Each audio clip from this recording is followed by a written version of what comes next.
Hello, Total Healthcare staff. My name is Heather Raley, and I'm a licensed counselor and senior behavior health consultant with Mosaic Group. And we have been partners of Total Healthcare for over a decade in integrating and expanding behavioral health services and screening across your system.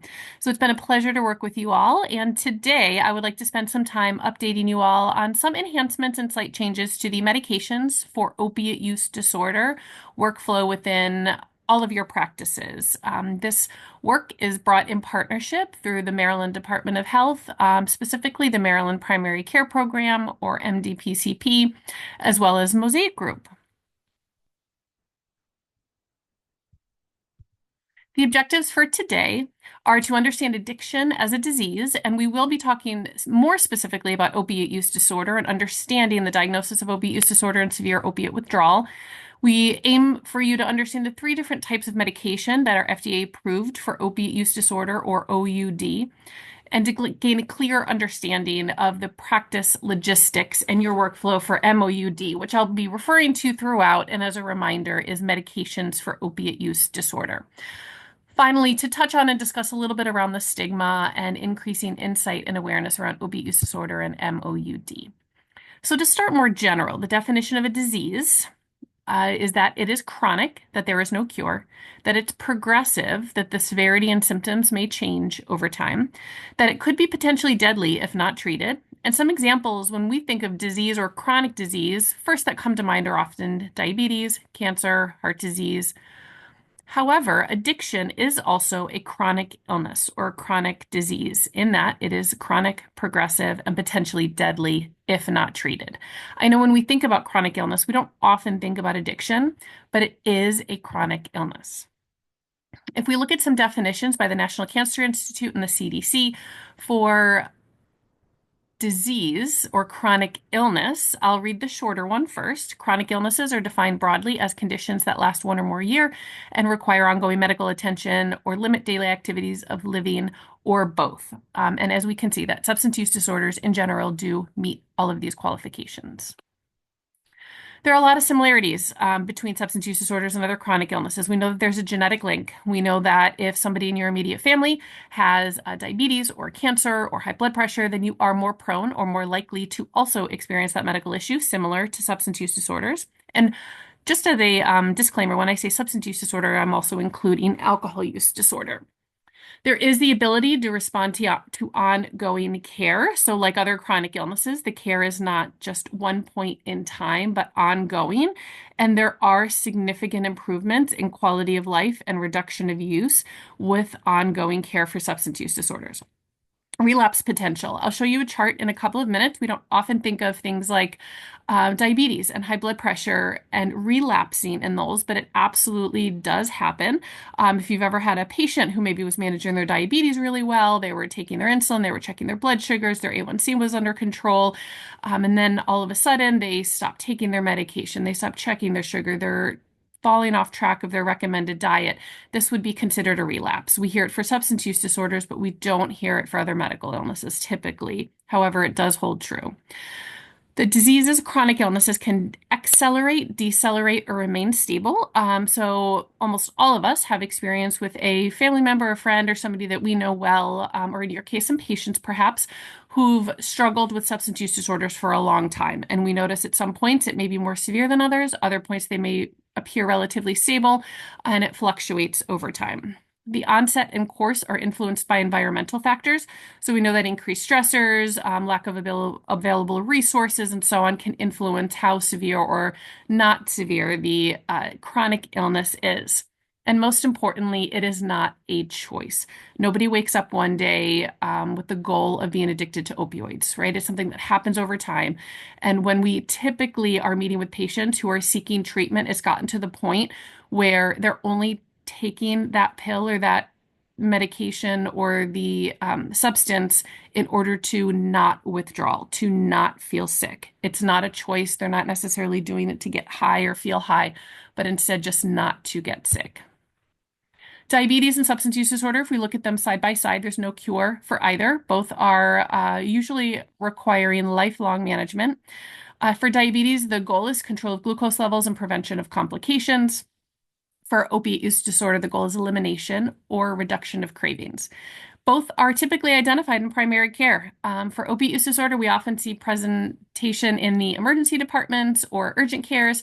However, in primary care, early screening and identification is integral. So hence your SBIRT protocols, where you're utilizing your SBIRT form, asking questions about alcohol and substance use. This really enforces the importance of making sure you're asking those questions to every patient, every visit, exactly as worded, because the earlier that healthcare can intervene and help somebody with an opiate use disorder, the more likely they are to save a life. Action steps in primary care for both typically include intervention, education, and harm reduction. We don't really think of harm reduction when it comes to diabetes. However, for a patient who has had no control over their diabetes for a while and we're looking to gain complete control, that jump or that shift is going to be extreme for the patient. So we might take it in small steps, harm reduction steps getting towards that. Similarly, for OUD, we have, I'm sure, many patients who aren't interested in starting any type of medication or maybe are on medication and still not maintaining abstinence. And in those cases, we want to make sure we're providing them with harm reduction tools such as Narcan, fentanyl test strips, and also talking about purchasing their substance from a known or more reliable source, using in the presence of others, and making sure that they have resources in the community for food and shelter, as the lack of those just make them more susceptible to a overdose. Individualized treatment plans. So through Total Healthcare or a substance use treatment provider, they often recommend lifestyle changes, right? It's not just the medication and the medication alone, but medication could be part of it for opiate use disorder. Also behavioral support. And so while treatment participation or groups or one-on-one counseling is not required, it's often recommended. And so we wouldn't withhold medication from anybody, such as Suboxone or Methadone, based on the requirement that they go to a counselor. However, we want to make sure we're bringing this up and we're talking to them about the benefits of that and encouraging them to utilize this. Similarly, these changes are what's recommended for diabetes, right? It's not just about the insulin or the pills. It's about lifestyle changes, dietary activity, and also behavioral support. So how to manage this on a day-to-day basis. I mentioned before relapse rates, and relapse or return to use for addiction resembles those of other chronic illnesses. And so while relapse for substance use disorder is pretty common, anywhere between 40 and 60% of patients experience a relapse, it's actually more common for hypertension and asthma, other chronic illnesses. And so I think this is pretty surprising, as again, we don't typically think of relapse when we think of medical chronic illnesses, but it does happen, and in some cases more often than substance use addiction. So medications for opiate disorder in primary care. Why are we talking to you about this in a primary care facility and not just referring patients to treatment centers? Well, there's a lot of reasons. It's easier for patients to come into their primary care office. Now, there are often times, and we'll talk about this later, where patients may need a higher level of care. It's not just about medication management and check-ins. And in those cases, you would refer to a higher level of care. However, the patients can continue to obtain their medication from Total Healthcare if they and you choose to do so. It's easier for patients to come to their primary care office because it's often right there in their community. They're already coming there for other things. And oftentimes the substance use treatment program that offers what they want and is a good fit for them may not be the most convenient to get to. The medication can be offered as part of an office visit. So as you'll see in a second, we have a whole protocol that allows patients to start that medication right then and there. What we notice about substance use treatment programs is that even if the intake is pushed off a day or two and we schedule that intake for, the next available appointment, 9 times out of 10, the patient does not attend that appointment because it's too far off. When they are reaching out and asking for help, we want to be able to support that patient immediately. The patients feel less labeled when they're in the primary care provider treatment care. We know that oftentimes patients going to a methadone clinic or going to a Suboxone clinic are often looked down upon or treated differently for their OUD. And while they're there in Total Healthcare, they could be there for a variety of things. So they can also address other medical and social needs within Total Healthcare and not have to stop at several different places in order to get everything they need to get. And so coupling MOUD with primary care with screening for substance use also can allow earlier access to treatment, right? And so oftentimes patients aren't presenting to the emergency department or an urgent care until the symptoms are very severe or they've experienced an overdose. And we hope to prevent that. And so by asking these questions and identifying illicit substance use or misuse of pain pill medication early on, we're able to intervene earlier. So medications for opioid use disorder, the benefits, it saves lives. It's black and white. I understand that there may be a lot of stigma and misinformation out there about methadone and Suboxone, but the bottom line is patients who are prescribed medication-assisted treatment, or MOUD, well, here it's MAT, um, are experiencing about a death rate about a quarter of those who've received no treatment, and just slightly above the general population. And so there is a significant reduction of the use of death correlated with the use of medication-assisted treatment or medications for opiate use disorder. It is very clear in all of the evidence over the last 20 years that this medication saves lives. And that includes even if they're using it illicitly. I know there's a concern of, well, what if my patient sells the medication? Well, then it may not necessarily be helping that patient for that day, but it's helping somebody else that day.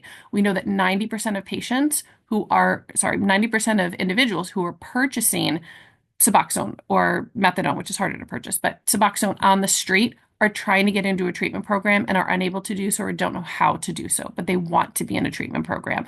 And so therefore they're saving somebody else from an overdose. And so I do believe, well, we know that diversion or the selling of the medication is less common than we think it is, but it does happen and we're aware of that. However, more of this medication on the street also leads to saving lives. So there are three different medication options for opiate use disorders, specifically buprenorphine, naltrexone, and methadone. Methadone, I'll start with all the way to the right. This is not available in primary care. The patient needs to attend a methadone clinic daily, and that may be a level of care that is of interest to the patient. So many don't like it because that requires, at least initially, going to an appointment every single day. However, some people like and need that accountability, so that may be most appropriate for them. Naltrexone is an injection, also known as Vivitrol. So this is something that's used for alcohol use disorder, for which you're probably familiar, but it's also approved for opiate use disorder. However, it's being used less and less for opiate use disorder. Within total health care, you will and do offer buprenorphine. The product name is also Suboxone. So for purposes of here, I'll use those interchangeably. However, they are slightly different. This is available through any provider with an active license. And so the important thing to remember is that there used to be all these hoops to jump through, where you used to have to receive a special X waiver on your DEA license, complete an application, complete an 8-hour training. That all went away just over 2 years ago. So there is no longer an X waiver required. Any physician's assistant, nurse practitioner, MD, or DO that has an active DEA license can prescribe this medication to any patient. This also includes, the options include either daily strips that are sublingual strips, dissolve under the tongue, or tablets that also dissolve under the tongue. This is typically how they're receiving the medication. I typically see it on the strips, but the monthly injections are also an option, though much less common. But for your purposes, the goal of today is to be familiar with the daily strips or tablets that go under the tongue. Buprenorphine does help with cravings and withdrawal. It may provide some pain relief, but it is not the go-to for chronic pain. It's available by prescription in various settings, and it's filled at outpatient pharmacies. The only difficulty we typically see in obtaining this from outpatient pharmacies are kind of your smaller mom and pop pharmacies, but at any Walgreens, Target, CVS, what else am I missing? Any kind of commercial large chain pharmacy is going to have buprenorphine in there, and at least the initial prescription that your patient is being prescribed anywhere from 1 to 5 or 7 days. Again, the tablet or the film form can be picked up at any pharmacy. The injectable form would have to come to the practice, which I don't believe Total Healthcare is doing. And because it's a controlled medication, it's usually sent electronically, and they may need to speak directly with the provider, though we typically don't see that happen. So for buprenorphine dosing, it's a little different at Total Healthcare. The patients who are receiving care and who are initiating buprenorphine may receive that first prescription with the first medication and be asked to go and retrieve that medication from the pharmacy, whether it be at a Total Healthcare location with the pharmacy or a community-based pharmacy, return back and take that first dose under observation. We'll go into more detail about that when we walk through the workflow. Next, a prescription for a shorter period of time, anywhere from 1 to 5 days. Now that we know that the medication is safe and they're not experiencing precipitated withdrawal, the provider is going to give anywhere from a 1 to 5 day prescription and then schedule a follow-up appointment. This is called the induction phase, where the patient may be starting at a lower dose than is going to be their maintenance dose, but we're trying to figure out what is the appropriate dose for the patient to not take too much, but to make sure their withdrawal symptoms and cravings are alleviated for a 24-hour period. Once the patient transitions to the stabilization change, we're usually anywhere from 1 to 2 weeks. We're on a more stable dose. There may be minor tweaks, but for the most part, it typically maintains anywhere from 16 to 24 milligrams. We do see up to 32 milligrams. Patients in a maintenance stage may also receive a prescription up to 30 days at a time. So after these first couple of initial appointments, they can definitely get spread out further if we know that the patient is not using any illicit substances outside of their Suboxone and their withdrawal and cravings is managed for 24 hours between doses. So they eventually can get to the point where their appointments and prescription are a month apart. And just to give you some information on opiate withdrawal, if you're not familiar or have experience witnessing somebody go through opiate withdrawal, the patients are in agony. And so I bring this up because later we talk a little bit about, patients who may be very nervous about going into withdrawal if they've lost their medication, sold their medication, or don't have enough to get them through until they have another appointment. And the reason is because there really is a sense of desperation. Many of these patients have experienced opiate withdrawal before, and it starts as soon as 3 or 4 hours after their first dose, and then very severe symptoms really do start to kick in around 6 to 8 to 10 hours following, and it can last for days to weeks. So people often experience returning to use during this time, which puts them at extremely high risk because they're in a state of desperation and want to just stop the symptoms. So again, this is often where people are when they're coming in for opiate use treatment, is that they're no longer doing it to get high or for those benefits of it, but instead to avoid opiate withdrawal. A lot of the symptoms are listed here, and they can onset pretty quickly and they look differently in everybody, but in general, it's a lot of GI symptoms and pain, a lot of headaches, and a lot of physical symptoms and anxiety that go along with it. And so if a patient is calling or requesting additional prescription, and maybe they're getting very anxious or desperate, this is why, because they are fearful of experiencing the opiate withdrawal symptoms. So you all have received within your practice a number of guides. And within those MOUD guides is a lot of information, including home induction. So this is a tool that you are able to pull out separately, make copies for your patients. There are links online also that I've sent to all the medical and nursing leadership, and your leadership should have the link as well for our MOUD toolkit, where you can download either the whole toolkit or each tool individually. So for home induction, there is so this is for patients who have not taken it at home, in the practice, and are starting the induction at home. And so it's important to identify or review with the patients and make sure that they understand how to initiate buprenorphine at home. We talked before about severe withdrawal symptoms and managing patient anxiety. And so when a patient first starts taking MOUD, they're not going to feel a symptom relief right away. They may think that the medication's not working and want to come back for a visit in the scheduled 3 days. They may call you in a panic, call back multiple times, feel anxious and worried. Again, in talking with numerous providers and practices that do manage opiate use care, opiate use disorder care, most of the feedback is that this patient population isn't any difficult or more needy than our general population. And I think there is the expectation or the assumption that this patient population will be difficult. They don't want them in their lobby. But truly, a lot of individuals who are maintained on MOUD are living very normal lives and are productive members of society. They're going to work. They're taking care of their children. They're taking care of their family members. And so they're doing all of the things that we all do. So the starting dosage may not be enough to curb the withdrawal symptoms, and so the patient may take additional medication and need a refill or request a refill sooner rather than later. If on this first visit, the patient may talk about the home induct, you may talk with the patient about the home induction protocol and ensure they're taking the additional medication when they're feeling withdrawal symptoms. If possible, we recommend scheduling the next appointment sooner and even the same day, if possible, for the medication for the patient, either during a sick call visit or a telehealth visit is totally acceptable as well. Providers may have a conversation with the patient, and there may be a prescription sent earlier than initially discussed in order to help that patient maintain their medication. Again, we know that when they start experiencing withdrawal symptoms, if they don't have any additional medication, they very likely will go out and use, and every time they're using from the street, they're risking overdose. So it's much safer and harm reduction for them to have this medication rather than going out and using on the street. So how does this look at total health care? I'm going to make this bigger because I recognize that it is very tiny. This has also been sent to your teams in that there is a separate form with this information. So if we look up at the top at total healthcare, let me make this a little bigger. We see the patient presents at total healthcare.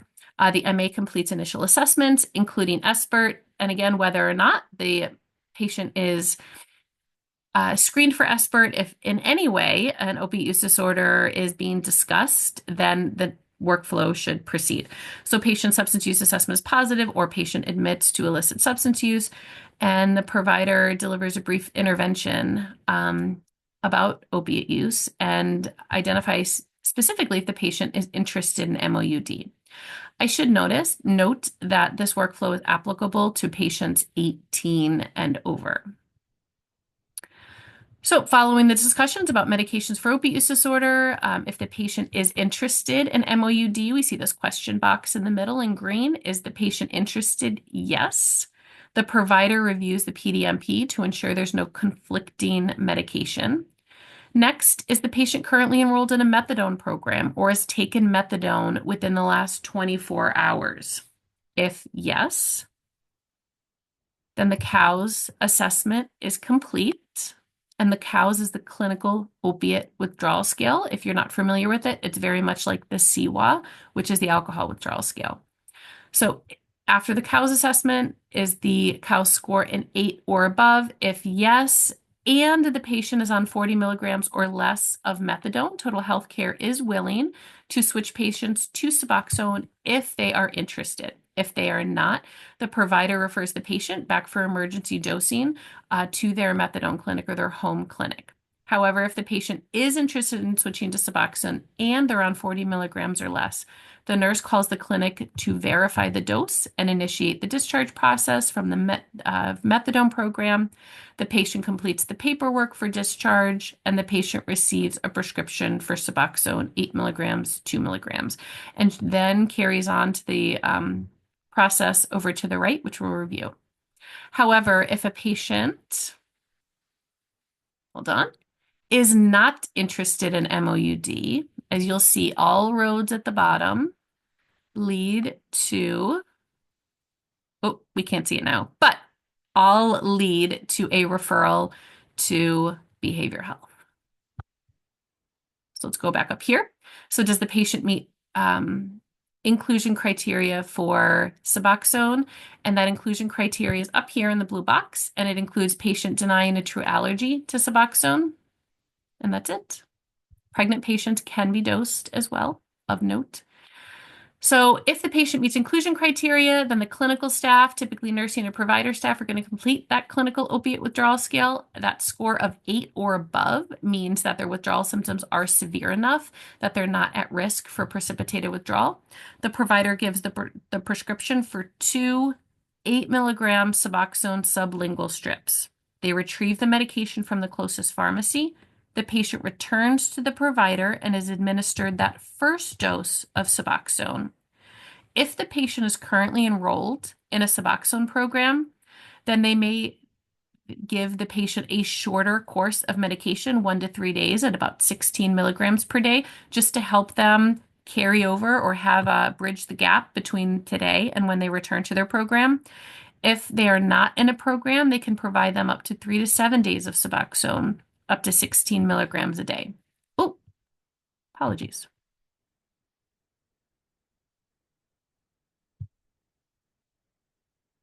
There we go.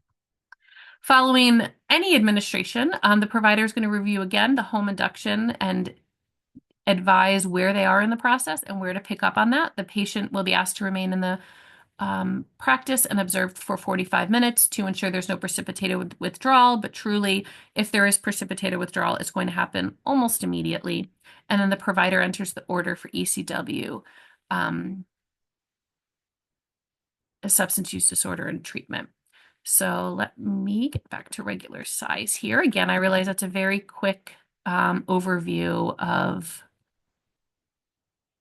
a kind of tricky situation. And again, I couldn't fit it on here, but all roads lead to a behavioral health consult. So any patient, whether or not they're accepting MOUD, whether or not they're dosed in the practice, should be referred to behavioral health. Some other things that may be happening within your practice are toxicology screenings. This is not one, it's not a requirement, and two, it is not a deciding factor in whether or not the patient receives the medication. No matter what comes up in that patient's urine, they can still be appropriate for a prescription or dosing. It's provider dependent. A lot of the information collected is used to have a further conversation with the patient, just understanding are the medications that they're admitting that they're on or taking appearing in their urine or not appearing in the urine? Are things lining up? Does this make sense to understand the whole story? Scheduling patients. So for patients who are interested in their MOUD care at Total Healthcare, the appointment frequency is going to vary by the length of time in treatment and their stability. And as you know, longer time in treatment may not necessarily mean that a patient is stable, right? And so getting an understanding of that, and the providers will usually schedule a longer initial appointment, or that initial appointment may turn into a longer appointment if it wasn't the purpose for them to attend and discuss MOUD. Follow-up appointments are usually spaced out further and further. As we mentioned, they might be back within that first week and then spread out by a week, 2 weeks, 3 weeks, and then eventually a month. These are often shorter if the patient is stable, about 15 to 20 minutes, but the length is obviously dependent on the provider preference and your current availability. So what do I do if a patient misses an appointment? Call the patient, make sure they're okay. Try to understand what barriers were in the way. Why didn't they show up? Did they oversleep? Did they not have a ride? Do they not have a bus pass? What are the reasons that they didn't show up, and how can we help them show up to their appointment? Is telehealth more accessible? If that is something that you offer, that is something that is appropriate for MOUD treatment. A provider may consider to bridge the gap for the prescription medication to get the patient through the next available appointment. Remember, each day they're going without their medication means a day that they're very likely using illicitly, and therefore putting themselves at risk for an overdose.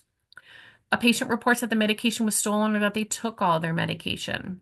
Try to understand when the last time is that the patient took the medication and notify the provider immediately. If there is a way that you can prioritize the next schedule, the next appointment on the schedule, and or the provider to call back, the provider may consider a bridge prescription to get the patient through the next available appointment. We don't want to leave the patients without medication. Billing. This is a billable service. So you may be responsible for collecting copays.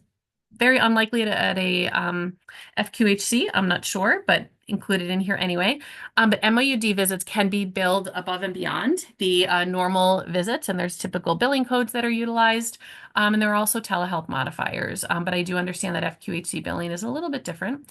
And the diagnostic codes are on one of our tools as well for a billing and coding tool that we have developed. So I will make this a little bit bigger. We do have a specific billing and coding tool. You may not need the billing information specifically. However, the coding for opioid use disorder is actually on the back side of this form, so you can't see it here. But we have everything all in one place in our billing and coding tool at our website. And that you also have the toolkits in your possession, or you should. They were distributed to each of the locations. And what if a patient needs a treatment referral? So it's very possible that this patient's needing a higher level of care than total health care can provide. It doesn't mean that they have to leave total health care and go there. We want to make sure that they're still connected and have a medical home. However, there are various levels of care, and I think this slide is important to maybe revisit and read a little more carefully. A lot of patients immediately assume that treatment means inpatient, that I don't want to go away. I don't want to go somewhere for 30 days. And there are a lot of different options outside of that. We also hear a lot about detox. I want to go to detox. I just want to detox. Oftentimes it's thought of as a quick and easy fix. On here, it's in the middle, noted as withdrawal management. But for opiate use disorder, this more often than not leads to relapse and or death. So opiate use treatment, it is not recommended that a patient go to detox. Oftentimes, patients don't follow through with another level of care following detox. So they think the 5 to 7 days, I've got the drugs out of my system and I'm good to go. But we see about a 70% relapse rate within the first 24 to 48 hours. And oftentimes, because their tolerance has decreased, that overdose can be fatal. And so we cannot recommend enough to not refer a patient to detox who is using opiates. However, there are a number of different levels of care. There are various levels of outpatient treatment. There are outpatient opioid treatment programs, which are methadone or Suboxone clinics that also typically offer connections for groups or one-on-one counseling. There's various levels of intensive outpatient or outpatient treatment, partial hospitalization, and yes, residential or inpatient. Self-help groups are a great supplement. So we usually don't recommend these as a standalone treatment, but self-help groups like AA or NA or Smart Recovery, Celebrate Recovery, anything like that, usually recommended at least initially in conjunction with another level of care. So where do I find these resources? So within Total Healthcare, you've received resource guides from us. If you're unable to locate those, we have 2 online resources that are extremely helpful and I have no connection to, but I do blast to everybody because I think they're wonderful. So findtreatment.gov is SAMHSA's website, not only for substance use, but also mental health treatment providers. You plug in a zip code and you select the type of treatment and or special population if there is one. And it shows you, it populates a number of treatment facilities and different levels of care in that zip code. Findhelp.org is more of a social needs resource. And so if your patient is in need of housing or employment and you don't have maybe somebody right there that can help them with that, this is a really helpful way to look at resources in your community for social needs, which of course is a harm reduction resource and tool and allows patients to be less prone to substance use disorder, opiate use disorder, and overdose when they're connected with food and stable housing. This is hard to see, I understand, but this is an example of another one of our tools. It's an FAQ for staff, and some of this information you may already know, and some may be informative to you. But we go through what is an opiate use disorder, what are common symptoms, scheduling of the patient, and this is actually a 2-sided document within our toolkit. And so if you've not received your toolkit, please reach out to your direct supervisor as they have all been sent to a centralized location with Monique and Dr. White, and they were distributing to each of the offices. Each of the providers should have their own toolkit, and then there was an additional one sent for the front desk at each of the locations. Again, all of this can also be accessed at groupmosaic.com, and you just look for our toolkits, and there's an MOUD toolkit within there. Thank you so much for your time. Please see your medical or clinical leadership with any questions.